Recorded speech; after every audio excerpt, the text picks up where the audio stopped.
and thank you so much for tuning into Respectfully with Miss Pretty Young Thing. I'm your girl PYT, and let's get into it. Y'all, I'm hungry. Okay, I'm currently fasting.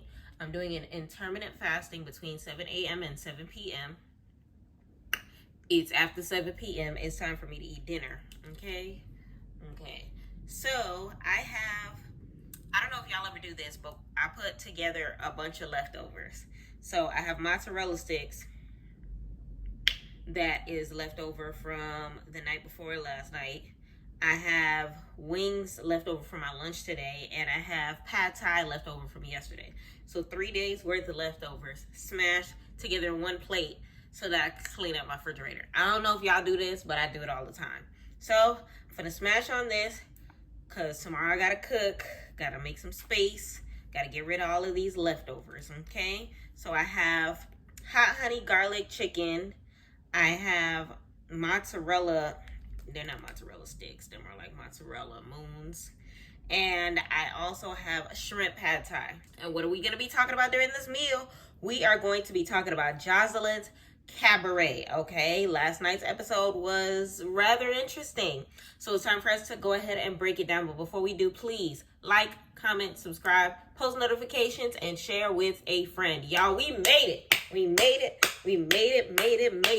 to 850 subscribers. I couldn't do it without y'all. Big shout out to all of my returning people. Big shout out to the people that just now tuning in. This is your first time. Please let me know in the comments how you feel about my channel, how you feel about Joseline's Cabaret, and if there's any other shows or topics or anything that y'all would like me to cover, okay? All right, so let's eat. God is great. God is good. Thank you. Bless the hands that prepared each and every one of these meals on this plate, okay? And let it provide nourishment for my body. In Jesus' name, amen, respectfully. Joseline's Cabaret, let's get it. So basically, the episode starts off with a flight to Cancun, Mexico, okay? They are in Mexico. Big shout out to each and every one of them that made it all the way to... They international superstars now. Hello. They are international with it. So they have left Texas and they're on en route to their Airbnb or whatever the case may be. So first of all, Joseline gave us all heart attacks last week. Why? Because we thought she was getting rid of not just Rosé, but Showgirl Neek as well. Talking about that they went from the top 3 to the bottom, and that she was going to send both of them home. And we know we left with that cliffhanger with Rosé crying in the Nissan. Like, Joseline, you can't be doing that. I mean, we started off this episode, ain't no more crying, ain't no more Nissan. Just passports and sprinters. She gave us a heart attack for no reason. Nevertheless, we made it through Joseline's antics, okay? And all of the ladies made it to the Cancun. We love to see it because honestly, all of them deserve to be there, and I'm curious to see. Now, at this point in time, we still have, 7 girls? Nobody eliminated, Ocean included. So let me know in the comments from this point forward who you think is going to make it to the top 3 for this $50,000. So now, of course, they're on the spreader. They had a crazy day the day before. I'm sure they had a lot on their minds during the flight. And which one was it? Queen Envy, ends up asking Rosé how she felt about the night before. Joseline grilling her, being all in her face. And she basically said, like, she did her best to try to take in all that energy despite, everything that was happening all at once or whatever the case may be. And I don't know if y'all peeped. The entire time she was speaking, if you looked at the bottom of your screen, Hennessy was faking like she was throwing up and being all disrespectful and stuff. And honestly, I know if you watch some of my other videos as far as the season and how it played out, that I was Team Hennessy. But honestly, she had me raising my eyebrows for the entirety. When I say the entirety of the episode, I still love her, but Henny, what you doing? Now, at this point in time, Raven and Rosé end up having like a little mini heart-to-heart, if you may. And Rosé basically tells Raven that she would have expected them to be close enough for her to tell her, pull her to the side and say, hey, your breath is kicking a little bit. And I agree 100%. I love me some Raven and all, but it didn't make any sense to me how left field it came for all of a sudden her breath to be stank. Like, you hear all of this hygiene antic and all of a sudden her breath stank. Like, I don't know.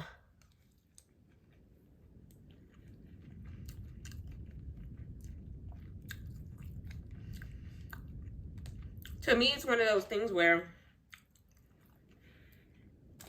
let's say her breath did stink. Let's say. Why now? Why all of a sudden you hear her name in the top 3 and her breath stink? Why all of a sudden you think she's too young? All of a sudden. Before you had no problem with her competing. All of a sudden she's too young to compete. And now her breath stink. I don't know. It's not adding up. It kind of sort of gives a scheme that producers set up, that they're trying to give Raven more of a storyline, if that makes sense. Because she's more so of like the mother figure of the house. She is the house mom. So she kind of is. So it's one of those things where it's just like, I don't know. It's giving left field. It's giving she's playing into the hands of the producers. And it's giving, I don't like that storyline for Raven at all. So now, in the middle of this discussion,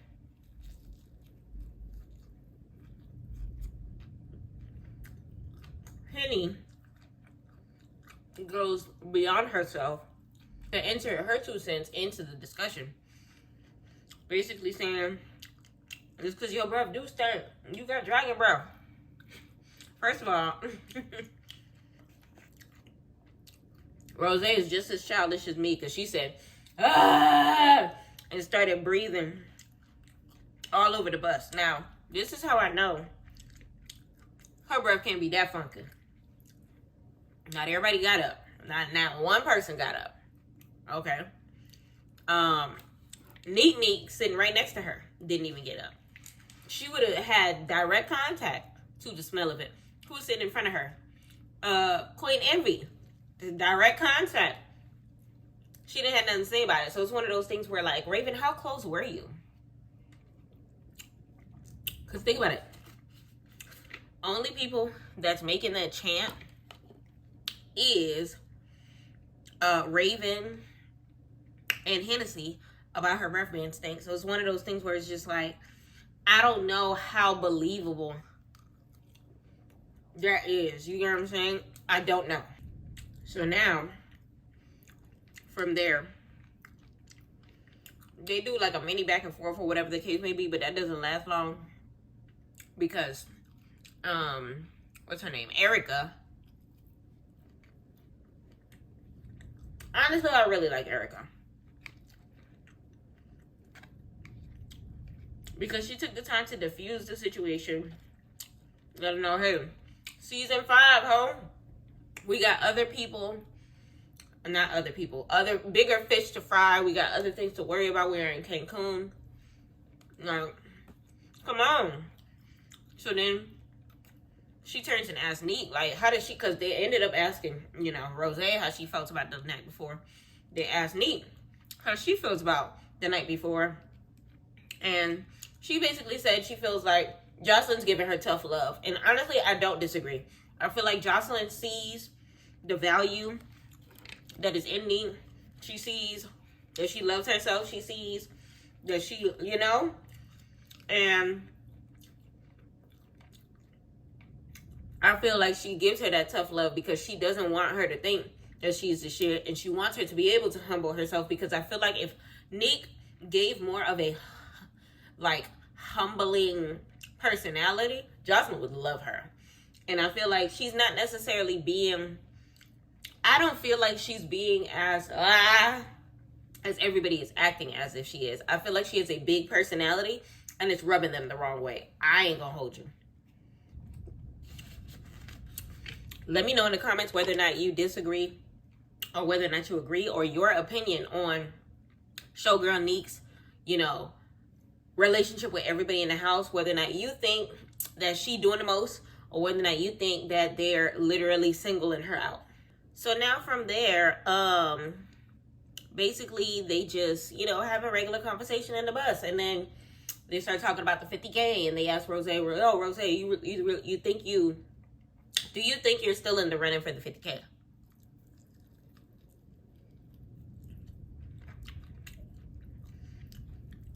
And Rosé starts off by saying, yo, I ain't gonna hold you. If I win this 50K, Hennessy cuts her off. You won't. Well, dang, like, sis. Let a dog breathe, okay? So it's one of those things where it's crazy because, like, later on, Rosé tries to express the fact that she did not start all that fighting type situation that happened on the bus. And respectfully, no, she did not, because Hennessy was antagonizing her the entire time, which is crazy because I feel like throughout the entirety of the season thus far, every situation that we have seen, at least in front of the cameras, Hennessy was being poked at. And this time we saw the opposite. We saw Hennessy poking the bear in this case. And it was just one of those things where, like, now that I saw it from a Rosé perspective, like, Hennessy, you're not as innocent as you seem like you were before. So then by this point in time, they going back and forth. And Rosé starts getting upset. She starts getting a little buck if you buck, because Henny just keeps talking, keeps antagonizing her, keeps poking the bear. I ain't never did nothing to you since I've been in the house, and blah, blah, blah, blah, blah. Granted, from what we've seen, when they came in the house, Henny wasn't the one that was starting stuff. The other ladies were starting stuff, and they were getting into little Rosé's ear. Rosé only about 20-something years old, so she seems easily impressionable to a point in time where, like, her whole personality towards her friend changed before our very eyes. Hennessy ain't start switching up towards her from what I've seen, from what I've observed. They start switching up on her until she realized that she was on that fake shit. Until she realized there was no point in trying to salvage their relationship. Until she realized that the ladies, she was listening to the ladies instead of doing what they agreed on, which was sticking together all the way through the end of the cabaret. Even Joseline was confused as to why they were arguing. Now, I will say this. Hennessy had a point, because Rosé said, I had your back. It took me a minute before I started kicking it with these girls. And then Hennessy said, how long is a minute? 48 hours? Respectfully, how long is a minute? 48 hours? Because to me, it seemed like by the time that Olympic gym thing that they did, to get a little activity, by the time they did that little crash course thing, Rosé already made up her mind. Like, the ladies already got in her head. Like, they already, like, left an impression. And that was, like, what? Their second episode together? So it had to be 2 days, 48 hours, in the words of Hennessy. So that, I feel like, honestly, truly, I can't really blame Hennessy for poking at her at this point in time, because it's one of those things where it's just like, I'm surprised they didn't fight yet. And the way they be talking to each other, it doesn't seem like they were ever really friends like that. I feel like they knew each other on the block, or they came in together, or whatever the case may be. Or maybe they used to dance at the same club or whatever. But are they friends? I don't think so. Okay, so now they getting childish with each other. Rosé talking about let's go band for band. Henny talking about I never saw you as a friend. I just treated you as one, or something along those lines. Rosé says, what you call it?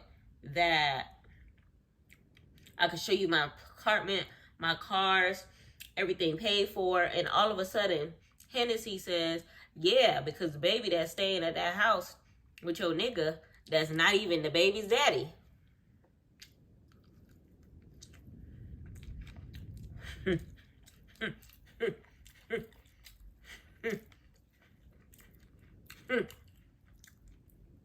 Damn. That situation was a little messy right there. To me, when you see circumstances like that, you're not her friend. You're not her friend. And maybe because it's triggering for me, because I've met some bitches that will put your business out there because they mad or whatever the case may be. They feel like you're disposable. They feel like you ain't ish. For no reason. You didn't even do them in the way that they're trying to paint you out. Or even if you did, like, what type of grimy ish is that? If we was on that level, you know what I'm saying? And then I give Rosé a round of applause because she is the younger one out of the circumstance, and she handled it on a more mature fashion than Hennessy did. So I gotta give her 10s, okay? Cause that little unnecessary tea that we heard on that TV, you over here trying to break her happy home, trying to have her homeless by the time this is over. Respectfully, the karma for Hennessy saying that would be Rosé winning that $50,000, because then even if her baby daddy leave her baby daddy list, she could take that baby. Listen, they gonna live a good life. In my Beyonce voice. Me and my baby, we gonna be alright. We gonna live a good life. Okay? And honestly, I'm not surprised that it was Envy Erica that was the one to call Hennessy out as far as being a fake friend. Because remember, she was the same one that called Ocean out for being fake and phony towards herself. And before that, being fake and phony towards Lexi Gold, when she was quick to throw both of them under the bus in front of Joseline on 2 separate occasions. So honestly, big shout out to Envy Erica for having some sense.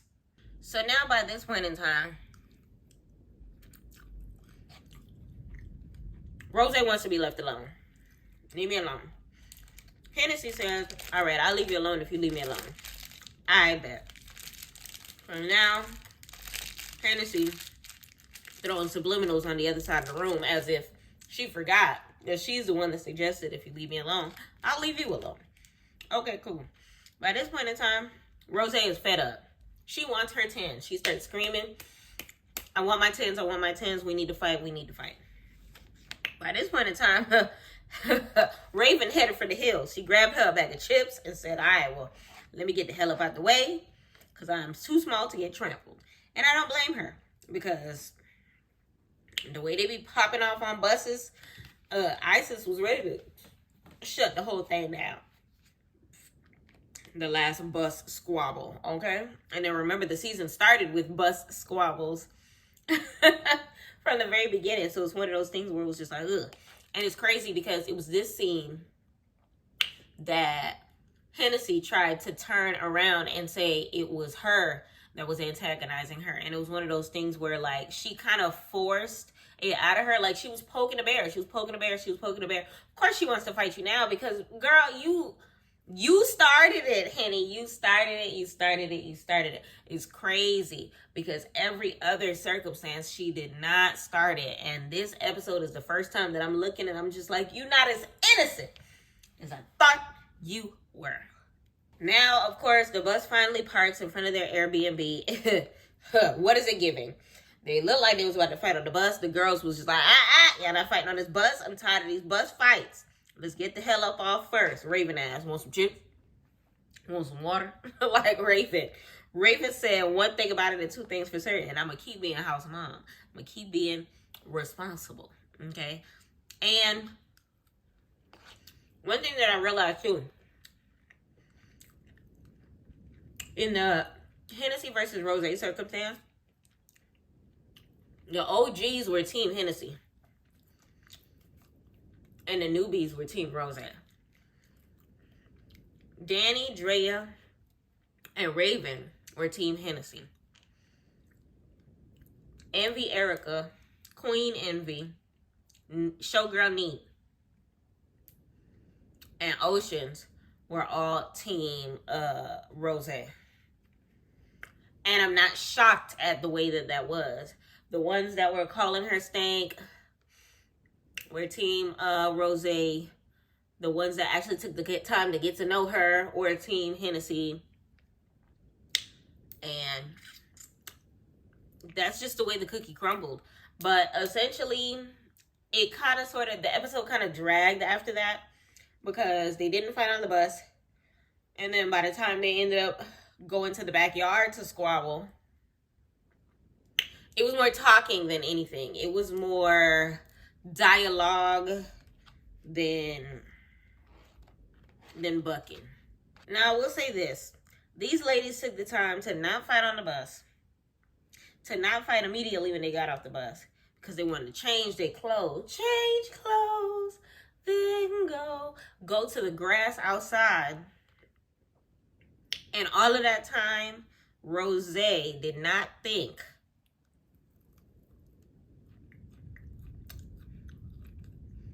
to get her some cornrows all the way to the back.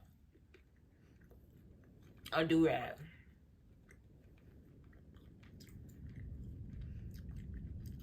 More than one ponytail holder.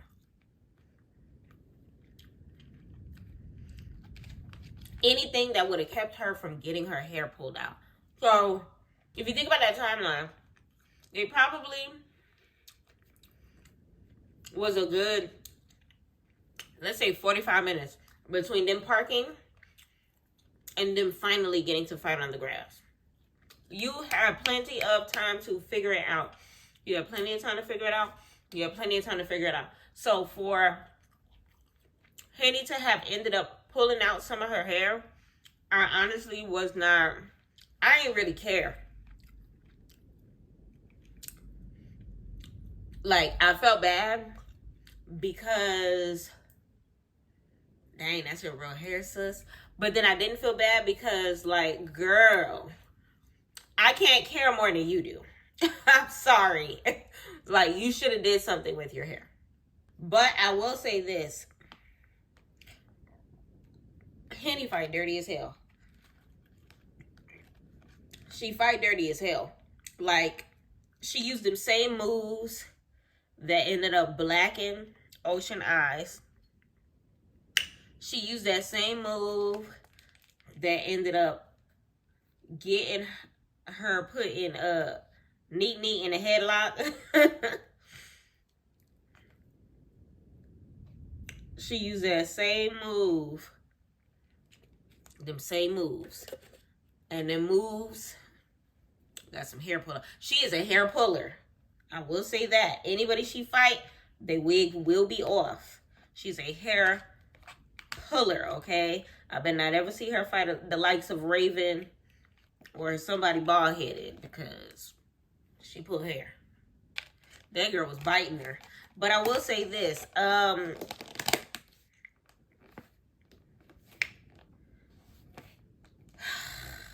She fights crazy. Like, Hennessy fights crazy. But and no rules to fighting. We say this all the time, especially when it comes to Zeus. Ain't no rules to fighting. Now, I feel like I don't understand how that would have happened in the first place. Like, maybe she was trying to push her off her or something like that. But respectfully, with Hennessy, you got to fight with your fists closed, baby. You cannot be letting no fingers out. She's in a league. Her and Gretch are in their own league. They bite. Okay, they're taking off skin. They're leaving with blood. Your flesh is not safe, okay? And then the OGs don't take nothing serious. You see Danny and goddamn Voodoo. She's Henny talking about some let's dance. Let's dance. They talking about some acting a fool. Honestly, the parts of this episode was very dragged out, and there are other parts of this episode that were hilarious, okay? And then, honestly, I like Neek. Neek, if there's anybody on this show that is a good friend, it is Neek. It is Neek. Because Neek was her cheerleader. Neek was her hairstylist, helping her put her hair up when, so we talk about Rosé. When Hennessy started shaking her ass, Neek said, bitch, go down. You need to shake your ass too. Show this bitch. Like, she literally was coaching her through this. You could tell she does not like Hennessy, but then at the same token, you could tell she got mad love for Rosé. And I'm here for it. I'm here for it. That is the only pure friendship I really see on this show, because people like Oceans will stab you in a heartbeat. People like the Danny Drea situation. Danny is more of a friend to Drea than Drea is a friend to Danny. I don't care. What you call it? Raven, her only real friend, is no longer on the episode. Like, she got eliminated, did not make it on this list. She was left off bad and bougie. Okay. Freaking Envy Erica, she just here. Okay, both the Envies. Queen Envy, she's just here. So it's one of those things where it's just like, that's the only one that, like, I see blossoming into something real. And respectfully, the type of girl that Neek is, that is a good friend to have by her side. So big shout out to Rosé for actually making a real connection while on the Cabaret. So now the ladies finally get it together. They got all the fight out of their system and everything like that. And they are ready to sit outside the house like good folk, okay? Because the last episode, they got specific instructions in the word of Queen Envy to sit outside the house and shut up. Do not enter the house until Joseline is there. They done fought on the grass. They, Hennessy done got dressed in the master bedroom. Joseline's master bedroom. She finna get chewed out.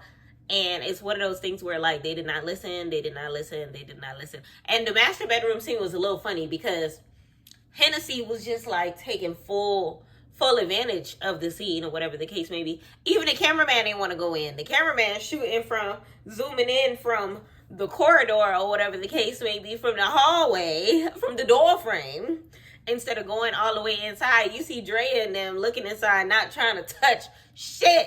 And you see Hennessy spreading her pits in front of the dang air conditioned vent. It was just, honestly, that scene was funny. It was funny. It was extremely funny because you see a whole bunch of different personalities and you can kind of sort of tell what each one of them was thinking. It was hilarious. So then from there, they finally, sitting down in the backyard patio area or whatever. Why did Rosé grab the mic from her middle area and say, I just wanted to let y'all know? And when we was fighting, I did grab a sniff of Henny's cooch. And I didn't like it. It was just like, dang. And it was crazy because I didn't peep that was her grabbing the mic. I was like, who said that? Like, I didn't know where it was coming from. I did not know. I had to watch it a second time and realize that was her saying that. So, honestly, it's hard to take that moment serious as far as her really smelling it. But then at the same token, the way this episode played out, I believe Rosé more. Like, even in the last episode when the chain situation got brought up or whatever the case may be, or was that the episode before that, I was more inclined to believing Hennessy and believing that Rosé snatched the chain to get Hennessy in trouble. And now I feel like it might have been the other way around. Y'all gonna have to check Hennessy bags after this episode. After this shit. I'm ready to get the fuck ASAP. So now Joseline arrives. When I tell y'all Joseline looked the fuck good, okay? She had her outfit on, Versace down to the toes, okay? Big Gianni, okay? She looked bomb. Blonde hair flowing. I was here for it. I was here for it. I was here for it, baby. Okay? So Joseline shows up immediately. So who was sleeping in my bed? What was their meeting in my bedroom? Okay? So she immediately points out Hennessy. She tells her, if I find out that you was showing out and you knew it, you was popping your poom poom in my room on purpose because you thought that you was the ish and the urine, you finna be outside, okay? So now, respectfully, what I've realized is there's a lot of things that are going to slide this season because Joseline is on probation. Because had Joseline not been on probation, she would have slid on Henny here. If Joseline had not been on probation, she would have been slid on Neek. If Joseline wasn't on probation, they would have got the same Joseline that had Raven face in the concrete. Respectfully. Okay? So now from there, she's basically asking Rosé why they was arguing. Because Rosé was just like, yeah, we got in the house early and we started catching a fade in the grass. And then she was just like, why are y'all fighting in the grass? Why y'all waiting? Why y'all just now getting here and already fading? Why didn't y'all wait till after practice? Better yet, why didn't y'all wait till after the show? Because mind you, their show in Cancun is in a couple hours. So now from there, Hennessy is blaming Rosé for starting the fight.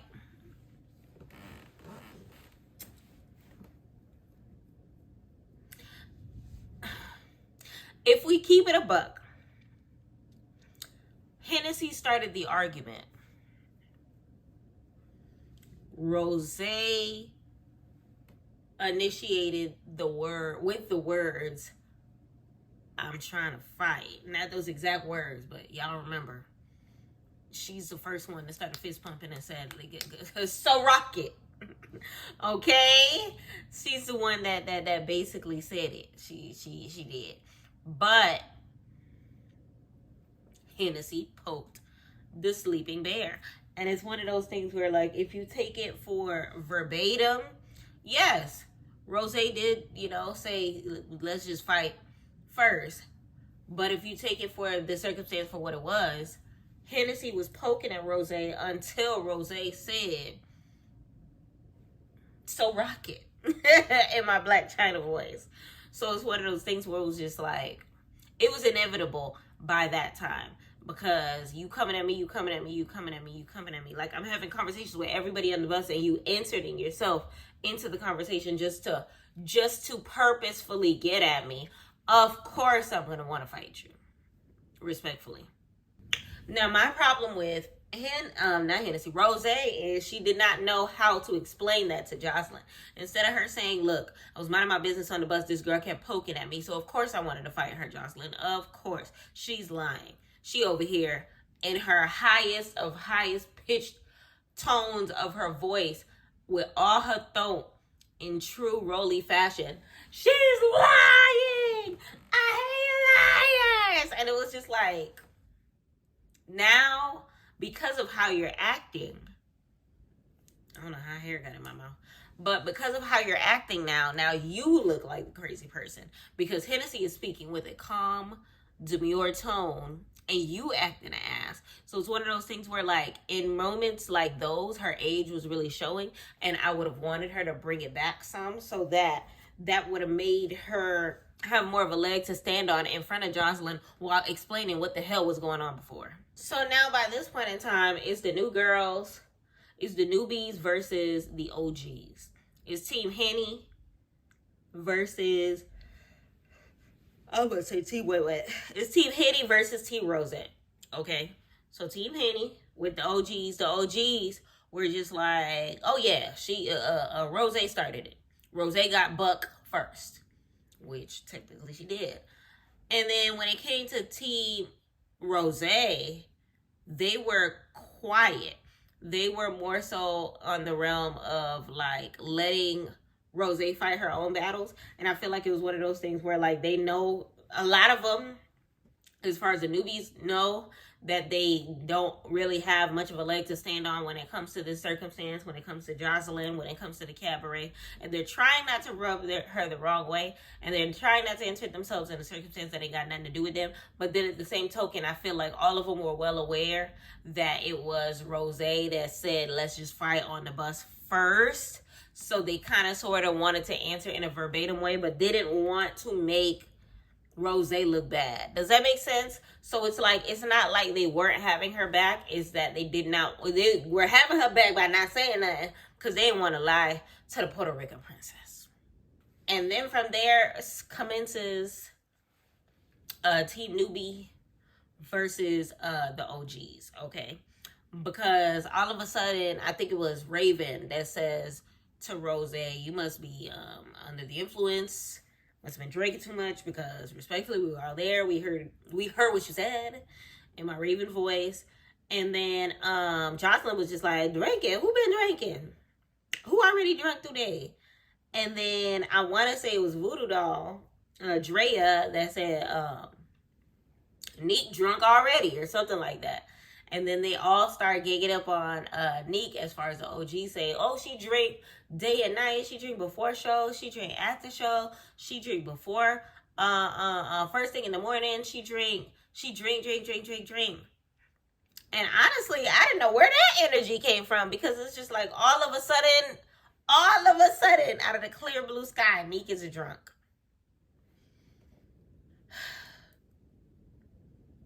This whole respect the OG situation. So Rosé, well, but by this point in time, they done put the OGs put all their weapons towards Neek.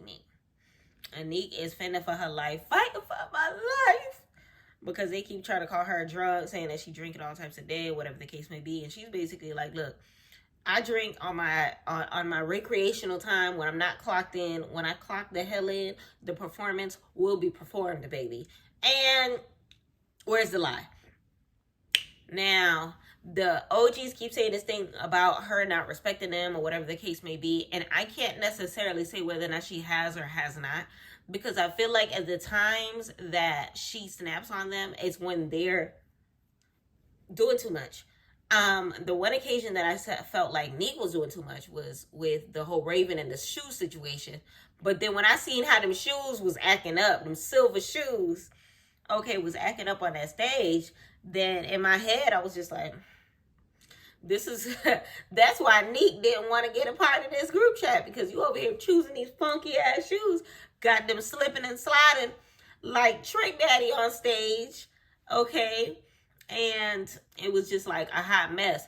But either or, like, I feel like how she came at Raven in that episode was a little crazy. But other than that, she's honestly just has a lot of personality. And the ladies don't know how to... I feel like it's not what you say is how you say it with her. And I feel like it's not what you say is how you say it with how they speak to her. Communication goes both ways. They can't demand the respect that they're not giving. They're asking for Neek to respect them, but they're not respecting Neek. So it's one of those things where it's just like, because even with Raven in that moment, like, even if Neek is starting to get on your nerves or whatever the case may be, like, there's plenty of time and plenty of space to be able to pull her to the side and, like, you know what I'm saying? Remember, I said that in that episode as well. I was just like, yo, you could have pulled her to the side to say whatever the case may be. I think I said that about Neek, but it goes the same way as far as Raven too. So it's one of those things where it's just like, even these drinking comments, like, why all of a sudden in front of Joseline? One thing about it, and the two things for certain, they're going to throw each other under the bus in front of Joseline. And then it makes me side-eye them even more, because it's one of those things where, like, they're trying to isolate Oceans for doing that, when this whole argument, this whole circumstance, Ocean's mouth was shut. She done learned her lesson. She done got 2 black eyes. She is not trying to insert herself in other people's business no more. And now all of these girls are like, she drank too much. She started to fight on the bus. She was in your room. Her breath stank. It's just like, this is ghetto. This is ghetto. This is ghetto. Now, towards the end of this episode is when they started trying to rock Neek world. because now they getting crunk with this whole respect the OG situation that we were talking about before. And I feel like at the end of the day, respect is given and not earned. I mean, earned and not given, or whatever the case may be. And Raven is over here screaming at the top of her lungs. Now, I love me some Raven. I love me some Raven. I love me some Raven. But the past 2 episodes, girl, you've been working my nerves a little bit. Working my nerves a little bit. Like, this whole respect the OGs, respect the OGs, respect the OGs. Like, I don't think it should be respect the OGs. I think it should be respect everybody. Because at the end of the day, y'all, OGs can get eliminated the same way the newbies can get eliminated. And y'all chance to get the $50,000 isn't higher than my chance to get the $50,000. We are on an even playing field. You're not a manager. Okay, we got the same uniform on. We got the same salary. Okay, well, I don't know about what they Zeus check look like, but same salary as in aiming for $50,000. Okay, so it's one of those things where it's just like, and I feel like the way Raven comes at Neek is not the way to demand respect from Neek. Little girling her is not going to get you the response that you are looking for. It's going to make her fight you. It's going to make her get loud. It's going to make her Baltimore accent a little more heightened. She's going to want to fight you. So if you don't want her to do that to you, you better leave her alone. You better leave her alone. Okay, so it's one of those things where, like, I feel like they don't do enough of the pulling to the side when the cameras are off. And when the camera's on, that's when they want to pop their ish. And I feel like a part of me feels like Neek is reading through that. And a part of me feels like I didn't expect Raven to be giving this. But a part of me also feels like it's because Big Titty Diamond not here no more. Big Titty Diamond probably is who kept Raven grounded. And now she ain't got her homegirl no more. Raven don't know how to act. She hanging around with these other OGs. And now she popping her ish a little too hard. And now it look like on the next episode, she's going to be fighting Neek. Now, what was hilarious about this scene is while they going back and forth, before Neek looked like she about to spaz on Raven, she throws her chips. And she looked like she was trying to throw it forward. But she swung her hand back. And I think she threw it in Danny's face. Oh my God. So now, before that happened, Raven going back and forth with Neek. Raven's just like, you just need to learn how to talk to us better, or whatever the case may be. And she's just like, you yelling, stop yelling, or whatever the case may be. And you hear Neek talk about something in her Samuel L. Jackson voice. I'm not screaming.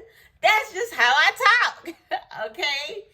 So she's basically just like full of energy and all of that stuff like that. And all of a sudden Raven talking about some, don't make me get Joseline on you. I was just like,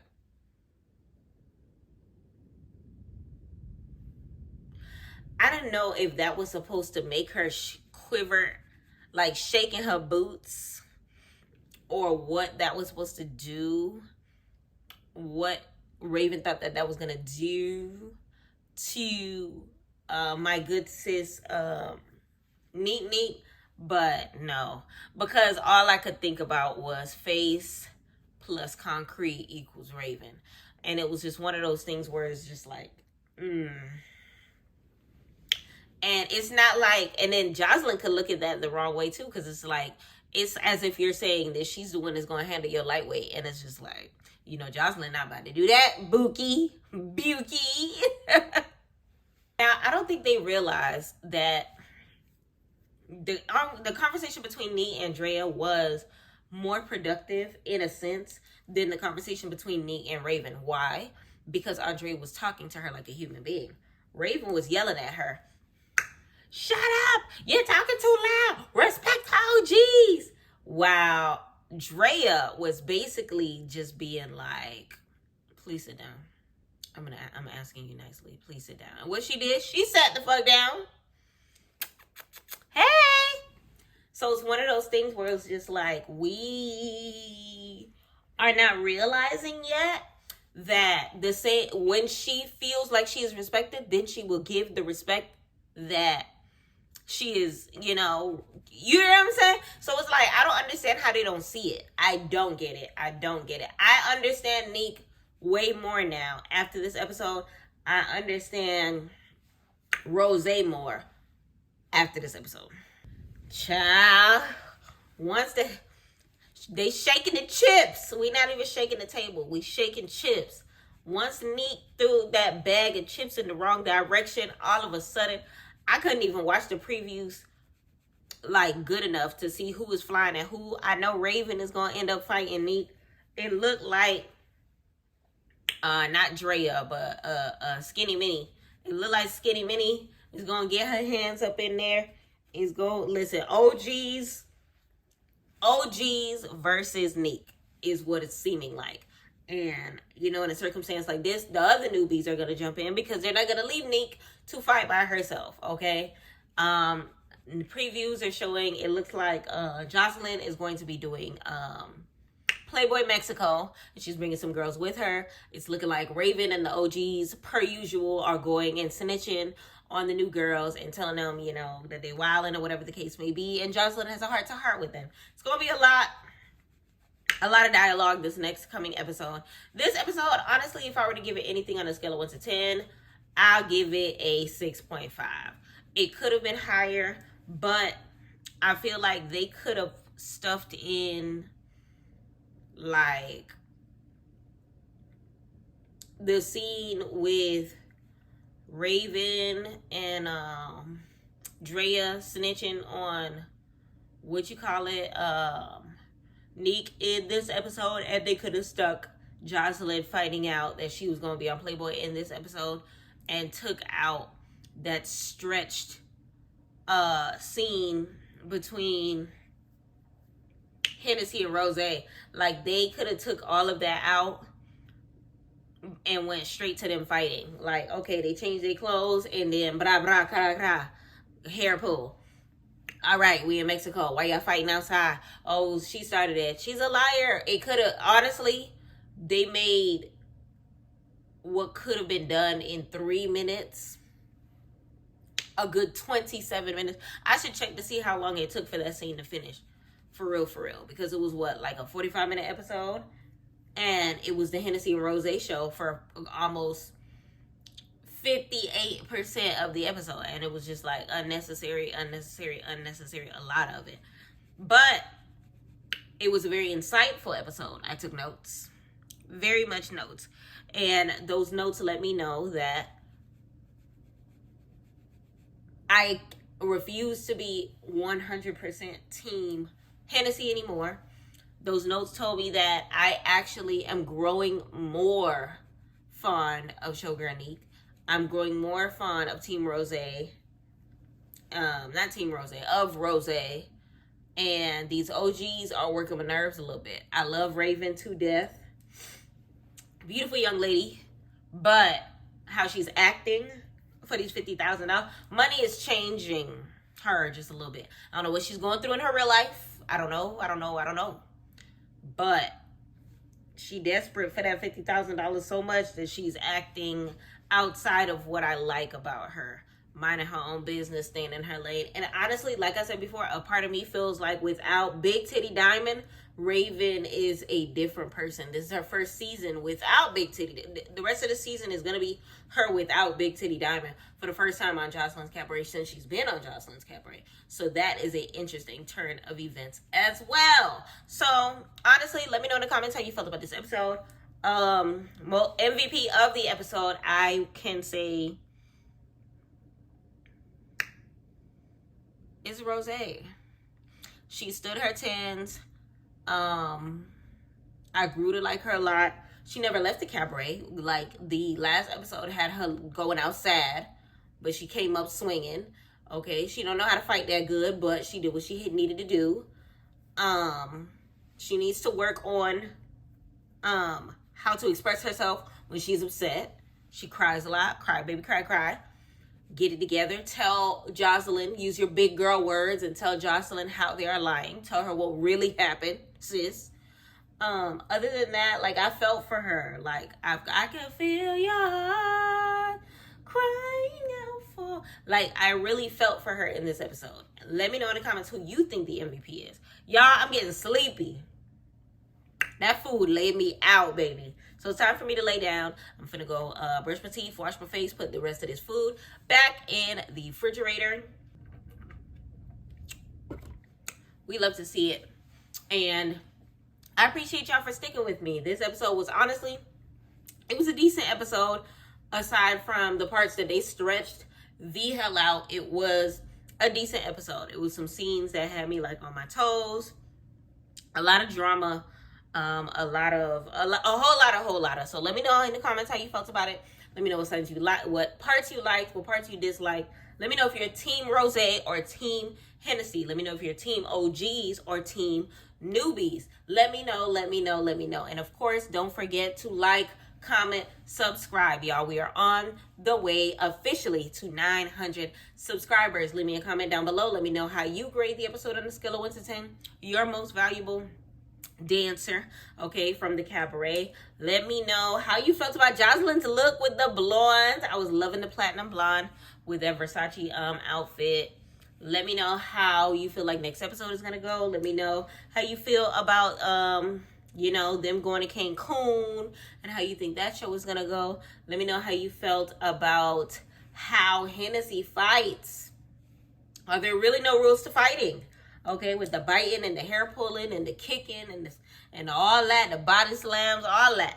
Okay, let me know how you felt about the episode. Y'all, I gotta go. Listen, the itis is slapping me in the face, baby. But I appreciate y'all for hanging out with me. Until next time, thank y'all for watching QIT TV. Respectfully.